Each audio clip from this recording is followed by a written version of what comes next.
നമ്മുടെ ശരീരത്തിലെ മിക്ക ആറ്റത്തിനും സൂര്യനേക്കാൾ പഴക്കമുണ്ടെന്ന് നിങ്ങൾക്കറിയാമോ?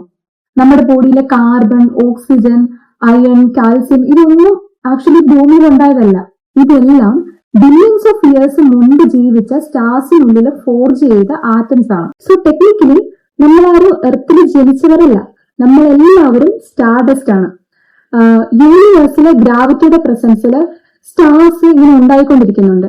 ബില്യൺസ് ഓഫ് ഇയേഴ്സ് കഴിയുമ്പോൾ ഈ സ്റ്റാർസ് ഒക്കെ പതുക്കെ എക്സ്പ്ലോഡ് ആവാൻ തുടങ്ങും. അങ്ങനെ എക്സ്പ്ലോഡ് ആവുമ്പോൾ അവർ ഫോർജ് ചെയ്യുന്ന ആറ്റംസ് സ്പേസിലേക്ക് സ്പ്രെഡ് ആവുകയും ഈ ആറ്റംസ് പതുക്കെ എർത്ത് പോലെയുള്ള പ്ലാനറ്റ്സിനുള്ളിലേക്ക് വരികയും ചെയ്യും.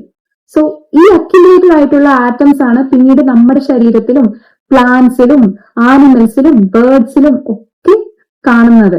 ലക്ഷക്കണക്കിന് വർഷങ്ങൾക്ക് മുമ്പ് ജീവിച്ച മനുഷ്യര്, മൃഗങ്ങള്, പക്ഷികള്, മീനുകള്, പ്ലാന്റ്സ്, അതിന്റെയൊക്കെ ആറ്റംസ് ആയിരിക്കും ചിലപ്പോ നമ്മുടെയൊക്കെ ശരീരത്തിൽ ഉണ്ടായിട്ടുണ്ടാവുക.